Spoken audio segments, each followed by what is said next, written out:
I do not know why, but I am having the worst luck making this video. So I'm going to start at the bottom because the other two I started at the top. So here we are at the bottom. This has got a bona fide carved maple cap, not just veneer on top of a full mahogany body. This is the Goto GE101A aluminum stop bar with the inserts and the studs.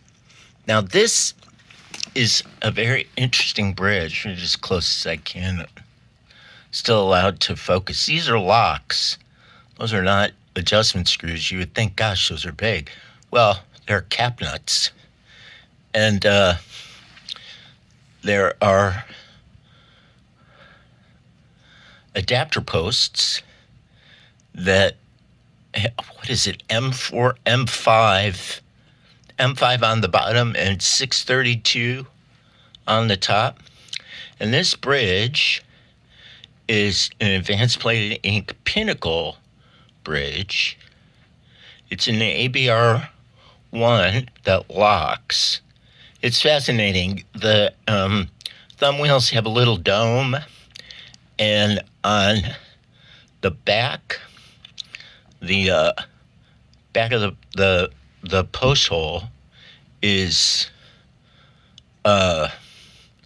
shaped. I don't think it's countersunk because it this has the thumb wheel has a partial sphere on it, a little piece of hemisphere. So when everything is locked together, you set it, you tighten these cap nuts, and the entire thing is one mechanically coupled piece.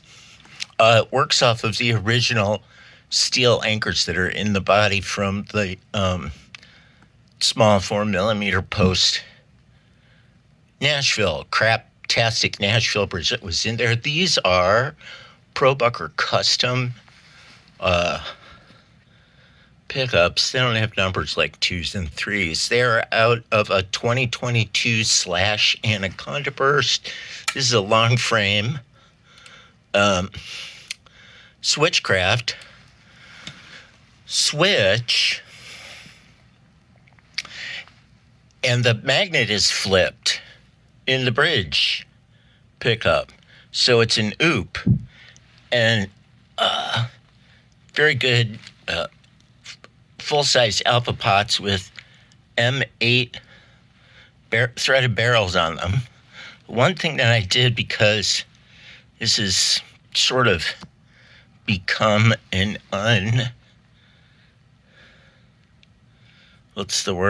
versatile, non-versatile. I made the tone pots no-load pots. So when they're on 10, they're not even in the circuit. It's just the pickup, the volume, and the jack.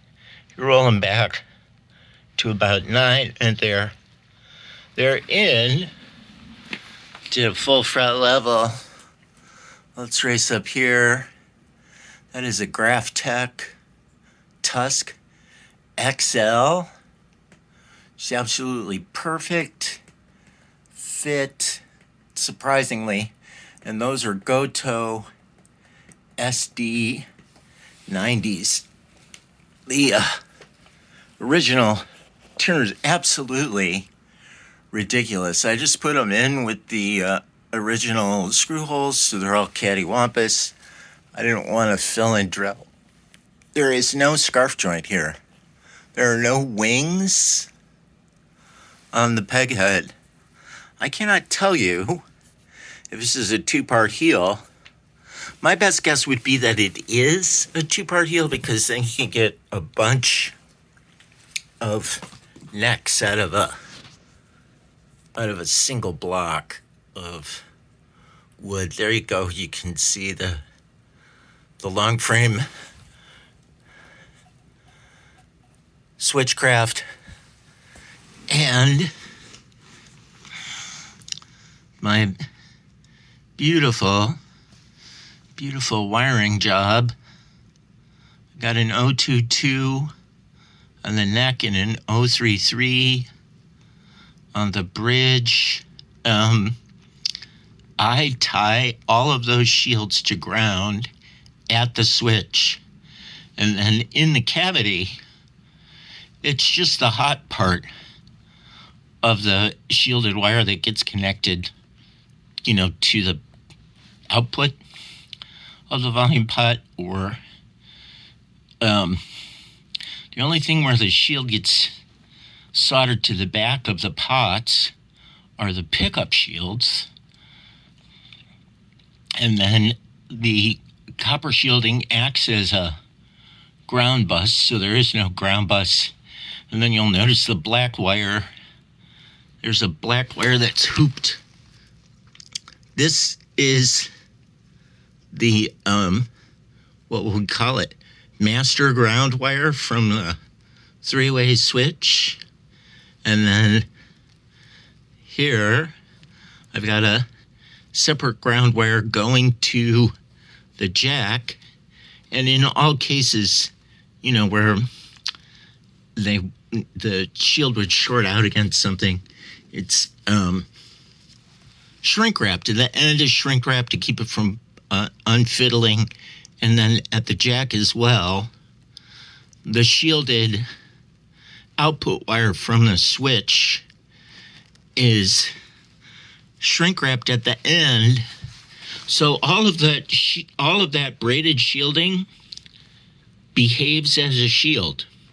It actually behaves as a shield against noise. So if I have sent you this video, it's because you responded to an advertisement one place or another. There's knobs and then thumb cutters. The pick guard bracket is nickel. Everything is nickel, except for the strap buttons. I didn't put strap buttons on it because people put their own strap buttons. The only thing that might change is the posts on the bridge, but I don't think so. I'm going to use a different bridge on the P90 Les Paul. So, Axe Labs knobs, I cracked 2 of them, but it just makes it so much more authentic. And it's set up to spec. Neck relief is 010. String height on the low E is 5/64, and string height on the high E is as low as I can possibly get it, and it is between 3 and 4/64. Oh, by the way, these are tusk saddles, the brass saddles that come with this bridge originally from resellers of advanced plating stuff.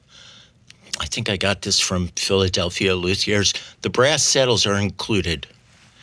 So there you go. It's got brand new D'Addario nickel wound 9 to 46.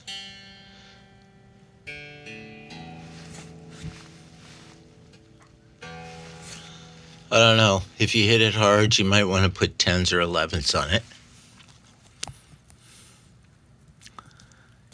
For anybody watching this, just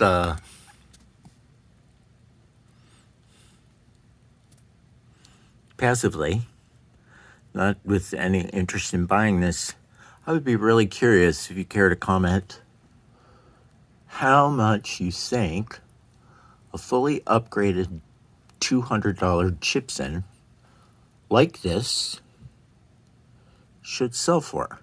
Tell me what you think.